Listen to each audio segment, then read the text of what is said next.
Ma'am ಹೇಳಿ ma'am, ಈಗ ಬೀದಿ ಬದಿ ನಾವು ಚರ್ಚ್ ಸ್ಟ್ರೀಟಿಂದ ಬಂದಿರೋದು, ಬೀದಿ ಬದಿ ವ್ಯಾಪಾರಿಯಿಂದನೇ. ನಾವು ಒಂದು 4 ವರ್ಷ 5 ವರ್ಷದಿಂದ ನಾವು ಹಾಕ್ತಾಯಿದ್ದೀವಿ ಅಲ್ಲಿ. ಬಟ್ ಏನಂದರೆ ಸುಪ್ರೀಂ ಕೋರ್ಟಿಂದ ನಮಗೆ ಆರ್ಡರ್ ಕೊಟ್ಟರು, ಸ್ಟೇ ಆರ್ಡರ್ ಕೊಟ್ಟರು. BBMP ಅವರೆಲ್ಲ ಬಂದುಬಿಟ್ಟು ತುಂಬ ತೊಂದರೆ ಕೊಡ್ತಾ ಇದ್ದಾರೆ. ಆವಾಗ ಎತ್ಸೋದು ಎಲ್ಲ ಮಾಡ್ತಿದ್ದಾರೆ. ನಾನೊಂದು ಗ್ರ್ಯಾಜುಯೇಟ್ ಆಗಿಬಿಟ್ಟು ಇವತ್ತು ಬೀದಿ ಬದಿ ವ್ಯಾಪಾರಿಯಲ್ಲಿ ನಾನು ವ್ಯಾಪಾರ ಮಾಡ್ತಿದ್ದೀನಿ. ಬಿಕಾಸ್ ನಂದು ಆ್ಯಕ್ಚುಲಿ ಪರ್ಫ್ಯೂಮ್ಸ್ದು, ನಂದು ಓನ್ ಪರ್ಫ್ಯೂಮ್ ಪ್ರೊಕ್ಯೂರ್ಮೆಂಟ್ ಮಾಡ್ತೀನಿ ನಾನು. ಬಟ್ ಏನಂದರೆ ನಂದೊಂದು ಜಾಬ್ ಲಾಸ್ ಆಗಿಬಿಡ್ತು. I lost my job. So ನನ್ನ ಹತ್ರ ಬೇರೆ ಯಾವ ರೀತಿ ಜಾಬ್ ಮಾಡೋದು ಇದಿಲ್ಲ. ನನ್ನ ಹತ್ರ ಒಂದು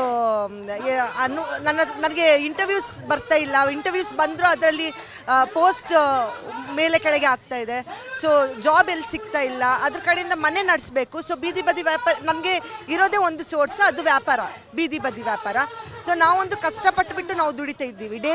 ನಮ್ಮದು ಡೈಲಿ ರುಟೀನ್ಸ್ ಹೋಗ್ತಾ ಇದೆ. ಅದರಿಂದ ಡೈಲಿ ನೀಡ್ಸ್ ನಮಗೆ ಅದರಿಂದನೇ ಹೋಗ್ತಾ ಇರೋದು. ಸೊ ಇವಾಗ ಇದೆಲ್ಲ ನಡೆಯೋದ್ರಿಂದ ನಮ್ಮ ಲೋನ್ಗಳು, ನಮ್ಮ ಮನೆ ಬಾಡಿಗೆ ಕಟ್ಟಬೇಕು, ಲೋನ್ ಕಟ್ಟಬೇಕು, EMIs ಇರುತ್ತೆ. ಅದರಿಂದೆಲ್ಲ ತುಂಬ ಪ್ರಾಬ್ಲಮ್ ಆಗ್ತಾ ಇದೆ.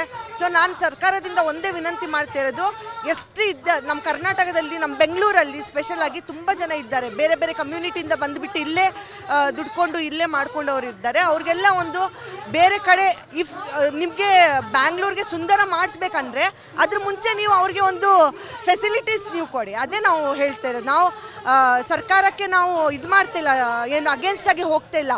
ನಾವು ಸರ್ಕಾರಕ್ಕೆ ನಾವು ಬೆಂಬಲ ಕೊಡ್ತಾ ಇದ್ದೀವಿ ಅಂದರೆ ಸರ್ಕಾರಕ್ಕೂ ನಮಗೆ ಬೆಂಬಲ ಕೊಡಬೇಕು, ನಮ್ಮಂಥವ್ರಿಗೂ ಬೆಂಬಲ ಕೊಡಬೇಕು.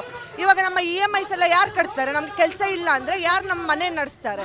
ಅದೆಲ್ಲ ಸರ್ಕಾರಕ್ಕೆ ತಿಳಿಸ್ಕೋಬೇಕು.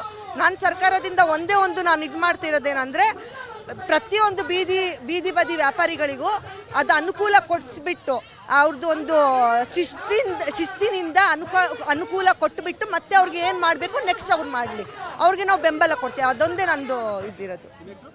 ನನ್ನ ಹೆಸರು ತಶೀಫಾ ಅಂತ. ಇದಿಷ್ಟು ಬೀದಿ ಬದಿ ವ್ಯಾಪಾರಸ್ಥರು ಹೇಳ್ತಿರುವಂಥ ಮಾತು. ಕ್ಯಾಮ್ರಾ ನವೀನ್ ಜೊತೆ ನಾನು ಅಥರ್ವ PNS ವಿಸ್ತಾರ ನ್ಯೂಸ್, ಬೆಂಗಳೂರು.